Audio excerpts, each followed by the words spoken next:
रुको रुको ऐसे नहीं शुरू से दिखाते। আজকে ছিল আমাদের প্রিয় ইয়াসিনের জন্মদিন আর আমরা সকল ফ্রেন্ডরা মিলে সেলিব্রেট করার জন্য চলে আসলাম। কেক আনা হলো, সবাই একসাথে হলাম আর তারপর শুরু হলো আমাদের হ্যাপি বার্থডে গান। সাথে ছিল সিঙ্গার জায়েম, সুন্দর কণ্ঠে গান শোনাতে পারে। সবাই মিলে দুষ্টুমি করতে করতে আমাদের অনেক ক্ষুধা লেগে যায়, তো আমরা সবাই পছন্দের খাবারগুলো অর্ডার করে নিই। একসাথে খাওয়া দাওয়া এবং হাসাহাসি এবং খুবই সুন্দর মুহূর্ত আমরা কাটাচ্ছিলাম। সত্যি বলতে খাবারের চেয়ে আমাদের আড্ডাটাই বেশি জমেছিল। তো কিছু সুন্দর মুহূর্ত আমি ভিডিও ধারণ করেছি, আপনারাও দেখেন কেমন হয়েছে।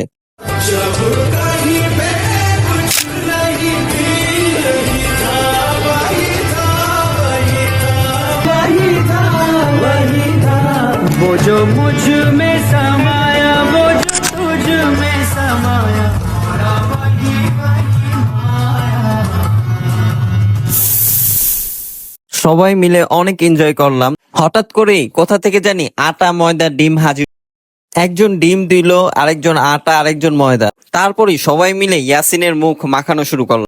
ইয়াসিন বাঁচার চেষ্টা করছে আর আমরা সবাই হাসতে হাসতে শেষে ওর চেহারা দেখে মনে হচ্ছিল এটা বার্থডে বয় নাকি ময়দার প্যাকেট। তো আজকের ব্লগটা এই পর্যন্তই, দেখা হবে নতুন কোনো ব্লগে। এখনের জন্য টাটা, বাই বাই।